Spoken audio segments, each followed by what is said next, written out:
Thank you. Thank you. You know,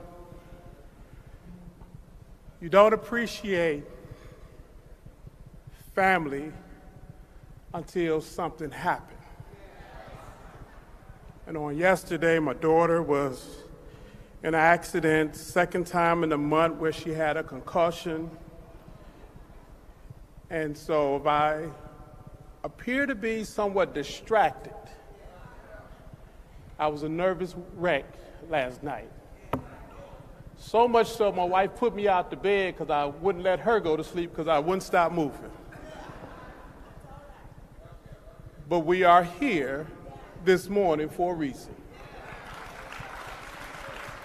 I am pleased to report that my daughter is doing fine.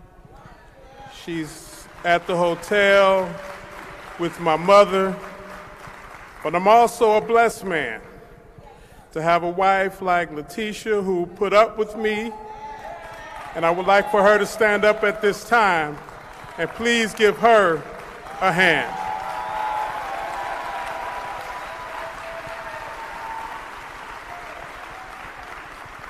And as many of you know, I am a Baptist. I'm not a Mormon, but I do have 5 kids.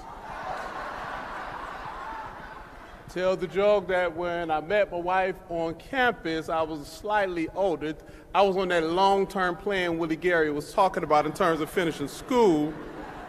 And I recall a period in time, I said, you know, we're going to get married, we're going to have 5 kids. She was like, yeah, right. We woke up one morning, she was about to finish law school, and we said, we got 5 kids. 3 of my kids are here, Jamil, Nia, and Nasur. Please stand up. Let's give them a hand.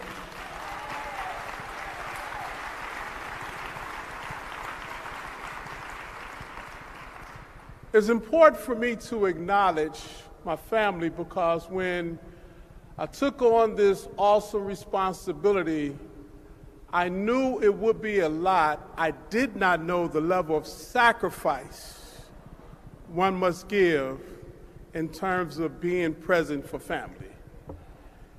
One person asked me, have you moved to Baltimore? I said, no. He said, why not? Because I live on a plane.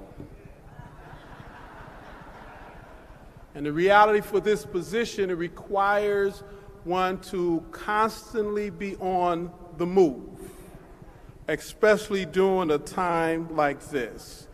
I'm also happy to have my in-laws here, Reverend and Mrs. James and Rose Simmons, a cousin from Detroit, Keith Sanders, and many, many, many mentors. I have a habit of collecting individuals who can tell me what to do because constructive criticism is an important growth mechanism for anyone. If you find someone who is resistant to receiving constructive criticism, that is an individual that's soon to self-destruct. Because none of us have all the answers, and I have decided long ago I prefer not to repeat someone else's mistake. If I can just learn it from them, I can take the shortcut around that reality. Chairman Russell, who is perhaps the hardest working NAACP you will ever meet, but the beautiful thing about Chairman Russell, he is truly a selfless person.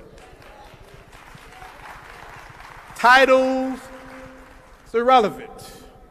At the end of the day, he wants to get the work done. To Vice Chair Karen Borkins-Town, a quiet, disciplined, focused individual who every week give me and the chairman a checklist that we go through. And I appreciate her addition to this triad that we have created because she is both politically savvy, business sophisticated, and focused on this association to ensure that our local units get what you are deserving of. The members of the National Board of Directors, the members of the NAACP Foundation, thank you for your governance, your stewardship, and sometimes your agitation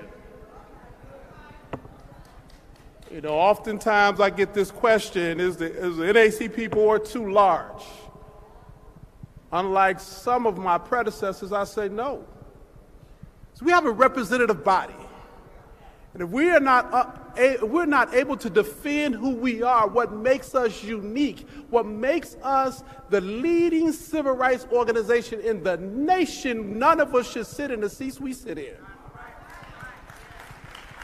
A little understanding, and I won't through the history of the NAACP because the chairman took my speech. I went to the hospital to check on my daughter, and I looked for my speech, and he took it. I looked up, he was reading it on the stage. He's a selfless individual. He did that for me. He wanted to make sure the word got out. We have a representative body. We're 109 years old. There are things we got right to last this long, and our governance structure is not a problem. It's an opportunity for us to get the perspective of the African American communities. See, understand that black folks, we're not a monolith. We've never been, we never will be, and if we think we will become that, that will be the beginning of the end. So there are 5 ways to get on the board. Here at the convention, our units are able to elect members at large. We have regional representation. The board members elect individuals from the board, and then we have 7 seats for our young people. That is a representative body. We operate in a small d democracy. We cannot profess to want something that we're not prepared to handle internal to our operations. The NAACP, we are a bottom-up structure, not top-down. We're just like Dr. Young, who just left the stage. We're a bunch of Baptists, whether or not we're Methodists or not. See, in the governance structure of the Baptist church, the Black Baptist church, it is governed from the pews. There's no bishop to send an edict down. The members once a year have the annual meeting, and they elect or get rid of the pastor.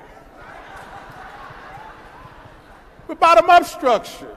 It allows for a level of diversity and creativity and tension to pull the best out of all of us. We are the NAACP. You know, last week, the Justice Department announced that they are going to reopen the Emmett Till investigation.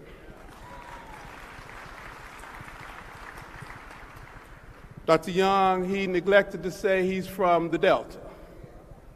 The Delta was a difficult place to grow up in. You know, a young man like him, you know, it was hard growing up during that period of time. And Emmett Till being a 13-year-old boy who came from North Mississippi, Chicago, down to visit his family, only to find himself being accused of whistling at a white woman and as a result getting lynched. The Justice Department, after all these years, decided to reopen the case. They decided to reopen the case because the accusation was false. The white woman who said the event happened has now come forth and said it never happened. In 1955, hate dominated the land, not just in Mississippi, all across this nation. Hate was the tool that was used to maintain domination and control. Oftentimes, we get caught in the emotional tool and forget who's holding the tool and for what purpose. See, hate is a tool. It is not the thing. Power is the thing. Hate is the tool that have always been used to separate people, to create an otherness across the land. The Justice Department has announced that they're going to reopen the Emmett Till case. Individuals who are involved are advanced 75 and 80 years old if they are still alive. You know, the unique thing about the Emmett Till case was the reaction of the NAACP. See, in 1955, in the Deep South, Mississippi definitely been included, hate and fear was the dominant tool that was used to maintain a level of control that we read about today. Can you imagine the individuals overcoming their fear and willing to step up and fight against a system that was so oppressive there were no release valves? Couldn't go to the court. Law and order was keeping you in order. The federal government was muted in their response to the reality of what was taking place. In 1955, in Money, Mississippi, hate dominated the land to maintain power. Oftentimes, we forget about the local people, the little people, the geniuses that are on the ground. An individual by the name of T.R.M. Howard, medical doctor who grew up in Kentucky, who went to an HBCU, Oakwood College, and received his medical degree and came to a small town called Mount Bayou, Mississippi. And Dr. Howard, in 1942, he began to recognize the injustice that was common in Mississippi, common in the South, began to organize. And over time, he had an organization called the Regional Council of Negro Leadership. And there was another group of young people who was recruited to go to fight for freedoms they could not appreciate at home. They returned home, and unlike many of their counterparts, they did not take part in the Great Migration and move north to Chicago and Cleveland and Cincinnati and New York and Detroit. They decided to stay home and fight.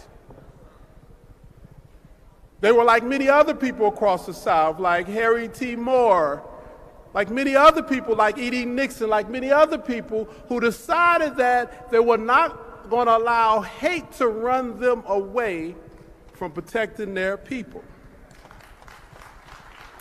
Dr. T.R.M. Howard, he created an infrastructure. When those World War II veterans came home, they fell in line, and you know some of them like Aaron Henry and M.Z. Moore and C.C. Bryant and Steptoe and Gilbert Mason. They created an infrastructure. And they used this vehicle we now call the NAACP.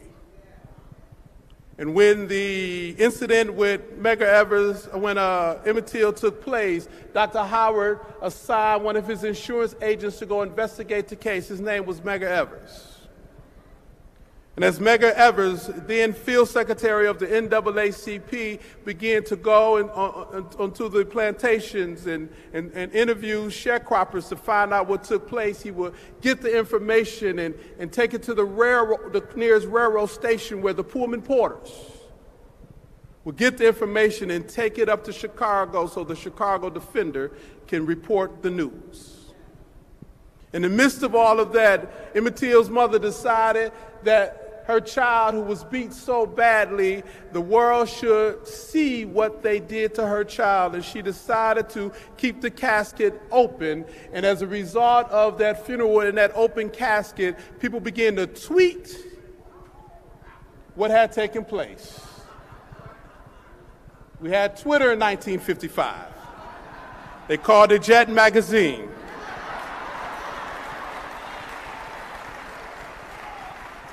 The NAACP championed that case and it provided the information, although no one was convicted of that heinous crime against that child, a 13-year-old boy.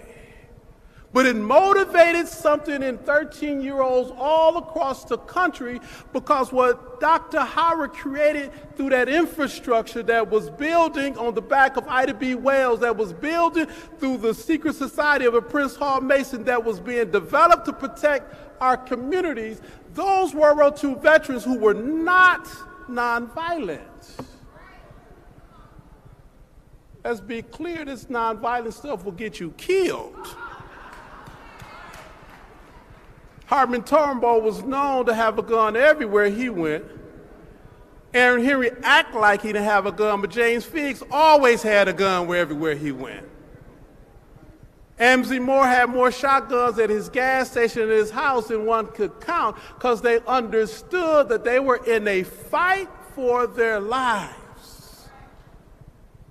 Created an infrastructure, and 13-year-old boys and girls across the country seeing the image in Jet magazine that was going for the beauty of the week. Before they got to the beauty of the week, they seen this open casket. And when Ella Baker decided to break away from the philosophy of a Thurgood Marshall in the NAACP, because, you know, we have to be honest about the history. Thurgood Marshall didn't believe in protesting in the street. Walter White felt that Mississippi, the only good thing that can happen to it, that we need to pave it. No one should live there anyway. Gloucester Current wasn't always a friend of the folks on the ground. We have to recognize the true history of the NAACP through this struggle we call the Civil Rights Movement, so we never repeat the mistakes of the past. See, the value of this organization will never come from 4805. It will always come from the 2,200 units across this country, because you are the power of this association. And what Dr. Howard created, those World War II veterans, along with some courageous women like Winston Hudson and Andy Devine, continue to build out this infrastructure. And as a result of Ella Baker knowing of this infrastructure, she recruited a young math teacher by the name of Bob Moses to go to Mississippi. Now, this story is not a Mississippi story, but I'm only going to talk to you what I know about. And I know about because those many, many mentors that I speak of this morning, I sit under them and learn from them, because I am very clear that it is not about me. I am a part of a continuum of a movement. And the worst thing that we could have ever done is vest the movement in a personality, because personalities would fail us every time. Movements are not based on egocentric personality. It's based on community-centric approaches. And the NAACP, we have the community to approach the thing that we need to address. Defeat, hate, vote. That infrastructure allowed for young students to come down. Stokely Carmichael, Cortland Cox, who's here with us today, Hollis Watkins, Dory Ladner, Joyce Ladner. They built out an infrastructure under the tutelage and leadership and wisdom of World War II veterans who were our branch presidents and our members, and they challenged democracy as it was being applied to black folk. We must be clear about our purpose. Our purpose is not about coming to conventions and being entertained. We must be clear about our purpose. Our purpose is not about running behind ancillary conversations or having counter-protests. Now, I remember when I walked into the position and Charlottesville took off and people were going to have counter-protests, and I was asked, I said, what is the NAACP going to do? Are you going to join the counter-protest? I said, why? That's not our role. Not saying it's not someone else's role, it's not our role. Being clear around our purpose. Hate is an emotion, voting is about power. It is our role as the NAACP to ensure that we empower and equip our members and our units and our communities with the information necessary to leverage our collective vote to seek outcomes that best represent our community. We're an advocacy organization. I love when L. Joy got up here and gave the challenge. Wasn't that a beautiful piece? A local leader, a young leader, a vibrant personality who understands the difference between power and emotion. You know, appealing to man's heart is just like appealing to his liver. It ain't nothing but another organ in his body.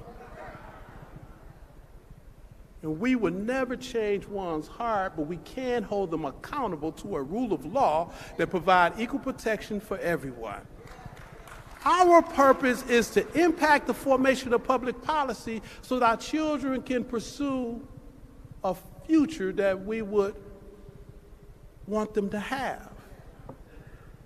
You know, it's a unique opportunity we have during this juncture. That opportunity is to have that wake-up call. You know, James Weldon Johnson wrote it in his poem that we now call the Negro or Black National Anthem, lest our heart, drunk with the wine of the world, our God, we forget thee. Lest our feet stray from the places we met thee. You know, since the Emmett Till scenario, we have made tremendous strides.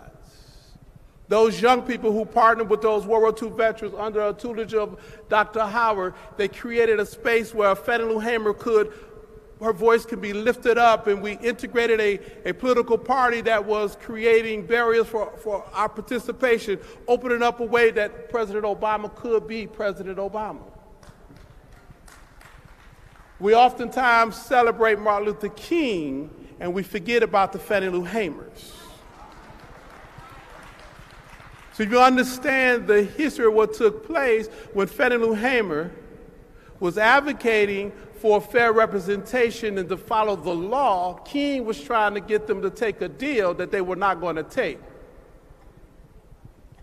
The wisdom of the Fannie Lou Hamers of the world came from the ground. The kings of the world were inspirational speakers, but they were not on the ground anymore.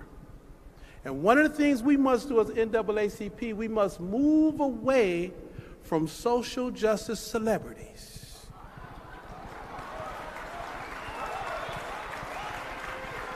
And focus our effort in the communities where the people who need us most reside, so we can amplify their voices and create the vehicles so they can collectively leverage their power. Being clear of our purpose is important. When I look at the state of Michigan and what Wendell Anthony and Yvonne White is doing in leading a ballot referendum to ensure that the ballot box is open, that's clear of purpose. When I stand here in the state of Texas and review the last 5 years of the lawsuits that Gary Anderson and the Texas State Conference have filed to ensure that we're not drawn out of political boundaries so we can elect a candidate of our choice, or that voter IDs are not put in place to suppress our vote, or that the voting rights laws apply to all citizens, that's clearness of purpose. When I look at my brother sitting on the side, amen to me at every minute, Dr. Barber,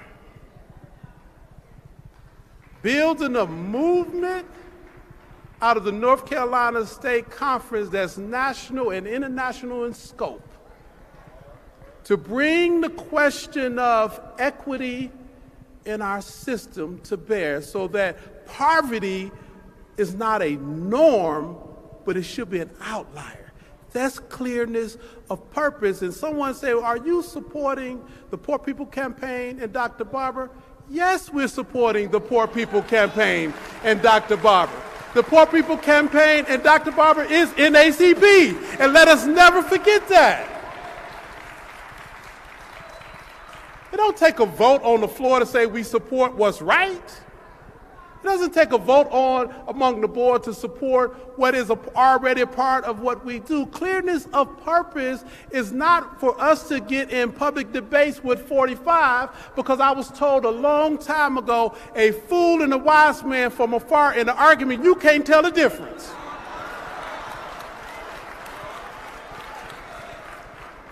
Trump didn't create racism and hatred. He's only opened the door for those who practice it out loud. Love the story when I was watching 60 Minutes and I seen a gentleman who was falsely accused of a crime he did not commit, had been in prison for over 20 years in Alabama. And President Hamilton, he got out of jail, and the reporter said, you know, there's been a lot of advancements since you went to jail. Can you share with us, what are some of the most remarkable things you've seen? And the gentleman, he paused, he said, when I was released, I was waiting for my brother, and he came and he picked me up, and we were in the car, and we was talking. He was catching me up, and we got ready to get on the freeway, and we had to take a left turn, and I heard a voice, left turn, 200 feet. He said, I was shook. I asked my brother, who was that white woman, and how did she get in this car?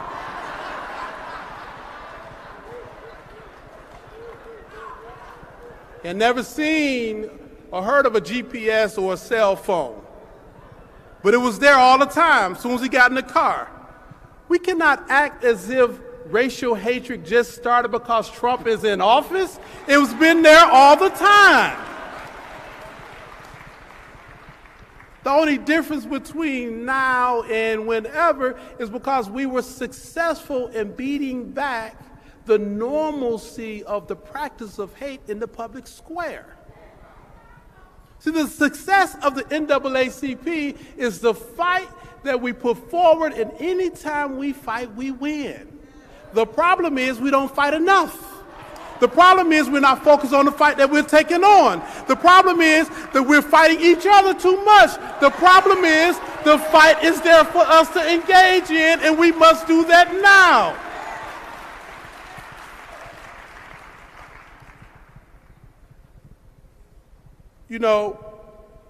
The beautiful thing about this association is the array of the personalities.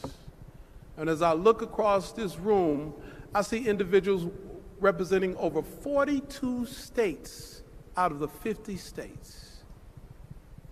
We have local units in 47 states out of the 50.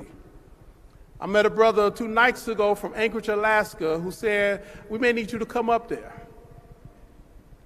We have another branch president from North Carolina but live in Hawaii. Black folks do live in Iowa because there we have a few branch presidents here from Iowa. I know, Betty, I know. There's a whole lot of y'all there. We're the NAACP. We don't follow movements, we define movements.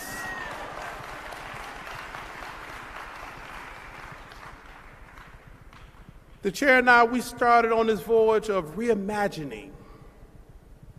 We got to reimagine opportunities around education and all of our programs. We cannot fall into a false argument, a false choice of public versus charter schools. That's a false choice. The real question is quality education for all children. We got to reimagine opportunities.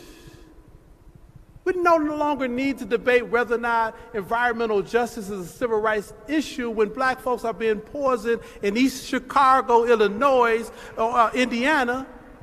We got to reimagine opportunities and take on the fights where they exist.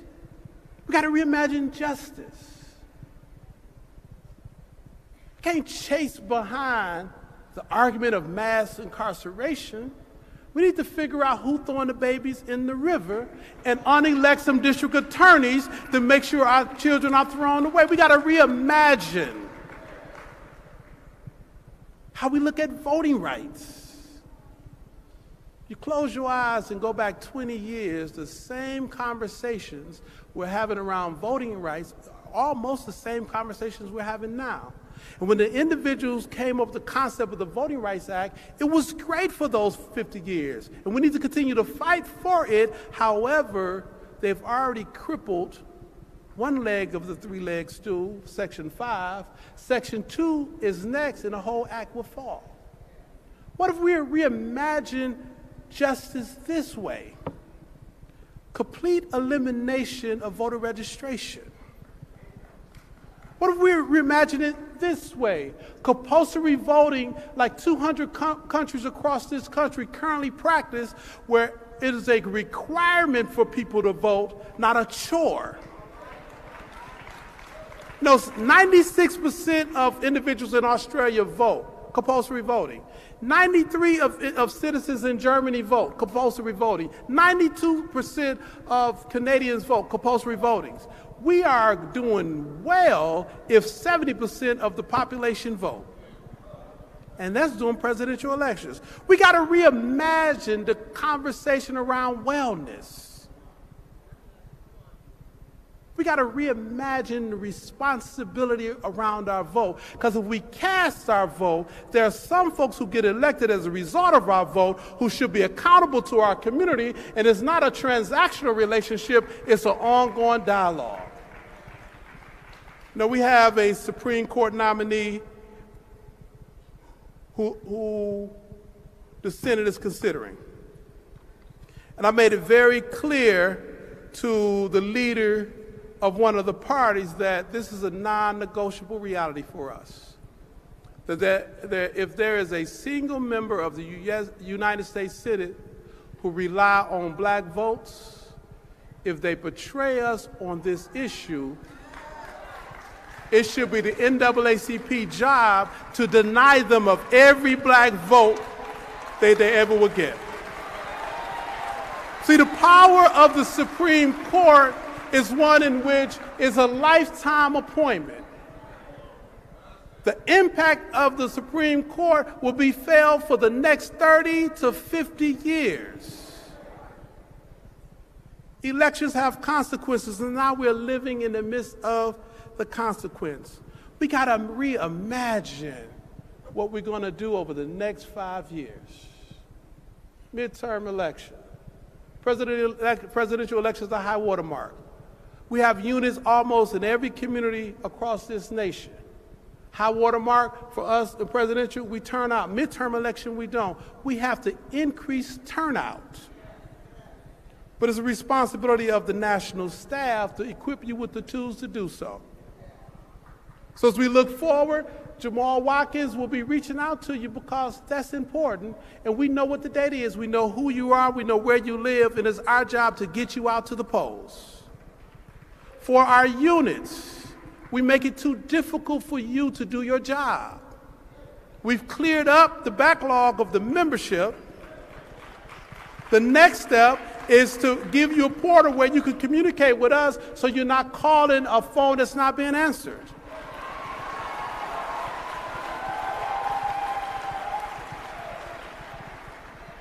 That we get rid of all of these Article 10s and 9s and 8s and we start focus on the work that we need to focus on, because who cares who's being removed from office if they wasn't doing the job anyway and the person coming behind them not doing the job anyway.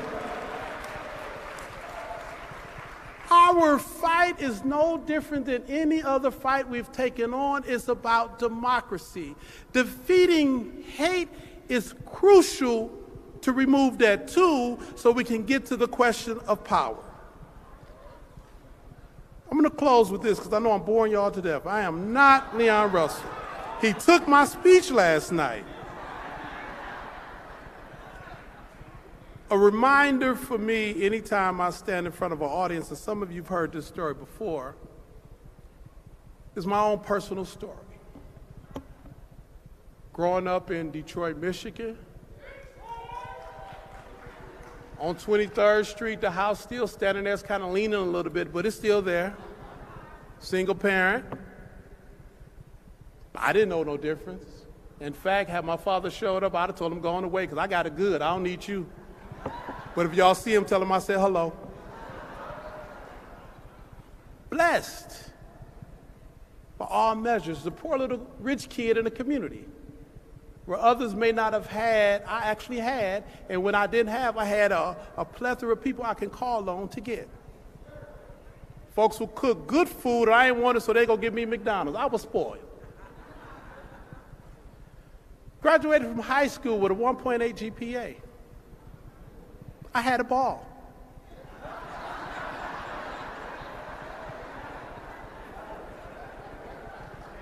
I was on the multi-year plan. How did I get in college? I don't even want to talk about how I actually got in college. But when I got there, I was on a multi-year plan, not the 4-year plan, Dr. Brown. But I recall once I got to Mississippi, I had a literature professor by the name of Dr. Simmons. Dr. Simmons was a unique man, and many of you have heard me tell this story. He's a unique-looking fellow. He was a Morehouse man. He was proud, arrogant. Y'all know how, Dr. One, y'all know how y'all do at Morehouse. Just, typically I see 3 or 4 Morehouse guys and say, y'all go in the corner and do that. I don't want to see all that. They just, right? But proud, that's a beautiful thing to see with men. He had an afro. He never picked the left side right here. It was always flat. He wore glasses because at some point in his life, he had an accident, so one of his eyes was a glass eye. And oftentimes, the glass eye and the real eye wouldn't line up, so you didn't know which eye was what and who was looking at you. Perhaps the best teacher I have ever had, because it was in his class I read my first book cover to cover, Fire Next Time, James Baldwin. I began to read stuff like Antigone and understand Paul Laurence Dunbar and all of the short stories and poems. I began to immerse myself in a level of study that I didn't realize I had the capacity to do. And after that first semester, I did pretty good in this class. I had a B-. That was a struggle for me because my subjects and verbs always be fighting each other. They still fighting each other.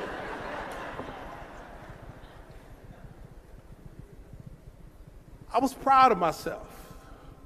Got a B- after Dr. Simmons. And in order to finish, you had to complete successfully Dr. Simmons' class. And that next semester, took a test, got it back. And this particular day was unique because in his class, it was so structured that when you crossed the threshold of his class, everyone went silent. And when you left his class, once you crossed that threshold, people began to talk again. You ever had a professor like that had that command of the classroom? And this particular day, we all get in the classroom. And we sit down, and Dr. Simmons was unusually late. He was visibly angry, and he passed out the test. And he looked around, and I looked at my D- on my test. And he snatched off his glasses. And he looked around the class. One eye was over here and the other eye was over there. Afro still one picked over there. He says, some of you are resting on your laurels, but I can assure you it's not strong enough. That eye was looking at me. It was piercing through me because I had a B- coming out of the first semester, but I'm looking at a D- on this test. Sent shockwaves to me. I was touched. He said, class dismissed. We all began to walk out to class, and this day no one said a word as we crossed that threshold. Young lady who sat on the opposite side of the classroom, we ended up walking next to each other, and she was also upset. She said, Dr. Simmons didn't have to bust me out that way. See, as I thought one eye was looking at me, the other eye was looking at her.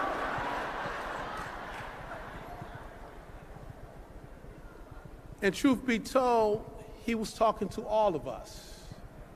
In NAACP, we can't rest on our laurels. They're not strong enough. Yes, we were architects behind Brown versus Board of Education in 1954, 1955. Yes, we have filed over 10,000 lawsuits to hold public education accountable.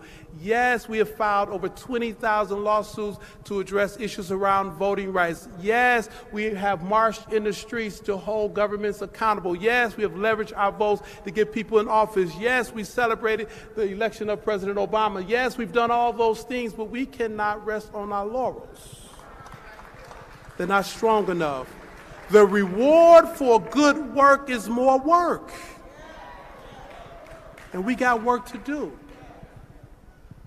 There's no need to get into a public discourse with 45. But there's much responsibility that we bear to continue the work with our partners. The National Baptist Convention USA, the Pan-Hellenic Council. Wasn't that a beautiful thing to see Tom Battle to walk up here yesterday?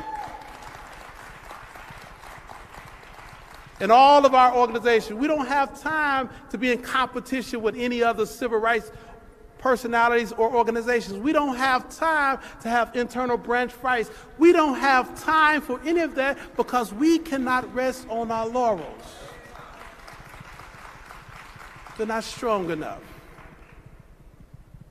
The next 5 years are the most crucial points in this democracy. NAACP, we must be the compass in the right direction. That can only happen if we're all walking lockstep together. So as I close, I'm going to ask you to do two things. Take out your cell phones. Yes, I was up here too long. Take out your cell phones. Open up your text. Type in the number 40649. I go on the Mark Thompson show every Tuesday, and I repeat this over and over. See it on the screen. Text the word NAACP to the number 40649. And as you do it, make sure you share this with every member of your branch, every member of your church, every member of your fraternity or sorority, every member of whatever organization you're a part of, because this is the new technology we need to communicate through to turn out the vote this year. This is the new technology that we need to utilize so that we can put a call into every U.S. senator to say, if you cut a deal on the Supreme Court nominee, you can expect we're going to cut a deal to get you out of office.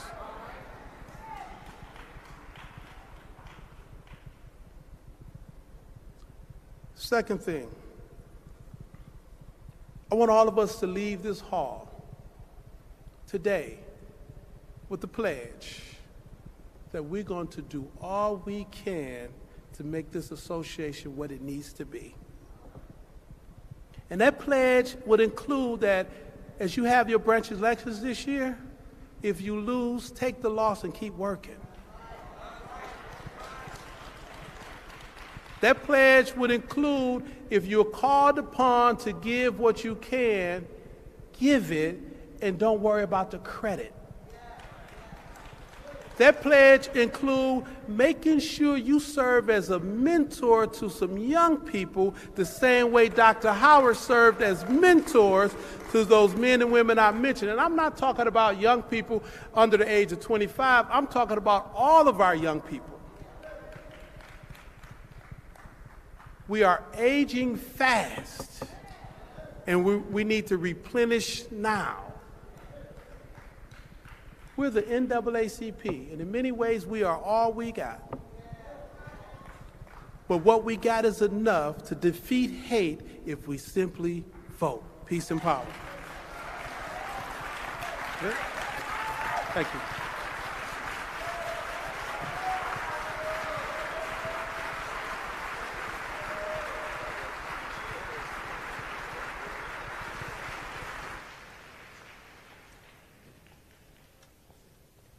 Folks, that was Derrick Johnson, the president and CEO of the NAACP, giving his keynote speech to all of the delegates here who are gathered.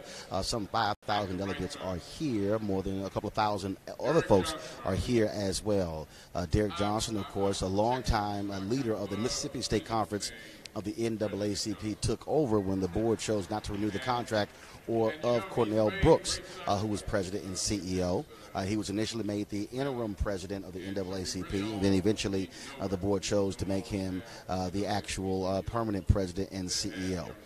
In his speech, he talked about, again, what the focus of the NAACP should be.